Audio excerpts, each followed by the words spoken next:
بسم اللہ الرحمن الرحیم۔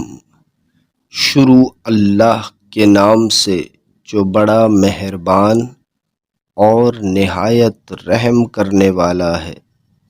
حضرت ابو امامہ رضی اللہ تعالی عنہ سے روایت ہے کہ ایک شخص نے رسول اللہ صلی اللہ علیہ وآلہ وسلم سے پوچھا کہ ایمان کیا ہے؟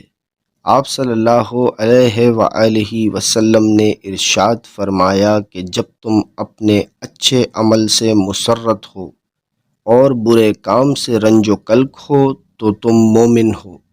ایمان کے خاص آثار اور علامت میں سے یہ ہے کہ آدمی جب کوئی نیک عمل کرے تو اس کے دل کو فرحت و مسرت ہو، اور جب اس سے کوئی برا کام سرزد ہو جائے تو اس کو رنج و غم ہو۔ جب تک آدمی کے ضمیر میں یہ حس باقی رہے، سمجھنا چاہیے کہ ایمانی روح زندہ ہے اور یہ احساس اس کا ثمرہ ہے۔